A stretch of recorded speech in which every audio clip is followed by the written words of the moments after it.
Imagine that you are interviewing for an executive position with the CEO. The company is growing, the upside is incredible. The pay is a major step up, and to top it all off, the company is based in a desirable city where much of your family calls home. You pass through the first few rounds of interviews, and you're keen on the opportunity. You connected with the managers you would directly report to, and this interview with the CEO is your last step. First, he cancels your interview while you were in town. His assistant apologizes, and you stay the night in a hotel, though you didn't pack for an overnight. When you show up for your interview the next day, the CEO makes you wait in the lobby for over an hour as you wonder whether he is canceling again. When he finally takes you to his office, he isn't much for small talk and doesn't apologize for what you've been through. He starts asking questions in a way that demeans the companies you have worked for. After rushing through his questions, he asks if you have any for him. You ask him about his employees. He responds with, "Our team is typical, always complaining about something and incapable of independent thought."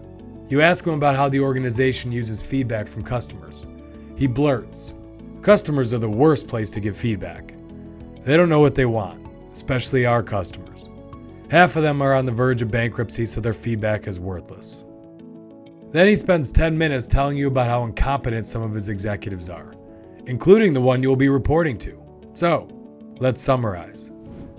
He dislikes his managers, sales team, and customers. Great. The interview ends awkwardly, and you don't hear anything for 2 weeks. Finally, you receive a call and you are stunned when they make you a lucrative offer. By most accounts, this was a great opportunity. It is a growing company. It's located in a desirable city. The role is suited to your background. The compensation package is generous. What do? You pass, of course.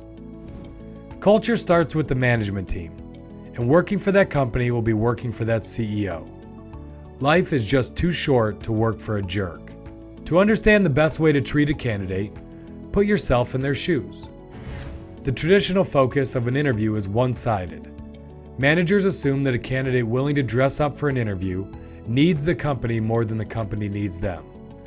Talent impresses company, company makes offer, talent joins company. Simple as that, right? Wrong.